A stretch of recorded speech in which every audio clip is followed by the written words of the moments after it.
नमस्कार शेतकरी मित्रांनो, कालच्या ब्लॉगमध्ये आपल्या या चॅनलचे उद्दिष्ट मी सांगितलेले आहेत। त्या अनुषंगाने शरद जोशी साहेबांनी जी शेतकरी संघटना उभी केलेली होती, त्यावेळेस त्यांचे जे उद्दिष्ट होते ते उद्दिष्ट त्यांनी सफलही करून दाखवलेले होते। त्यावेळेस चांगल्या प्रकारे शेतकरी संघटितही झालेला होता, परंतु नंतर काही राजकीय पुढाऱ्यांनी हस्तक्षेप केल्यामुळे आणि आपापले राजकीय समीकरणे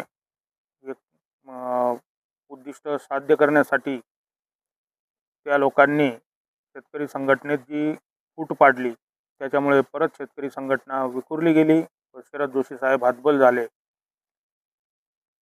तो प्रकार आता यावेळेस होऊ नये म्हणून शेतकऱ्यांकडूनच ही चळवळ उभी राहिलेली पाहिजे। कुठल्याही राजकीय पक्षाचा या ठिकाणी हस्तक्षेप नको, या उद्देशाने मी परत एकदा विनंती करतो, फक्त शेतकऱ्यांनीच एकत्र येऊन ही शेतकरी परिवर्तन चळवळ चालवावी आणि जे काही आज शेतकरी संघटनेचं ज्यावेळेस ते संघटित झालेली होती, ती आज पूर्णपणे विखुरली गेलेली आहे। वेगवेगळ्या नावाने आणि विशिष्ट एका जिल्ह्यांपुरतीच मर्यादित झालेली आहे।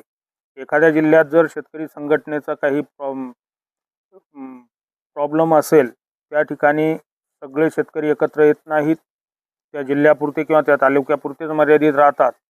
तसं न होता यापुढे सर्व शेतकऱ्यांनी ठिकठिकाणी ती चळवळ उभारून आणि त्याला शेतकऱ्यांना योग्य तो न्याय मिळेल अशा पद्धतीने ही चळवळ चालवावी एवढी अपेक्षा व्यक्त करतो।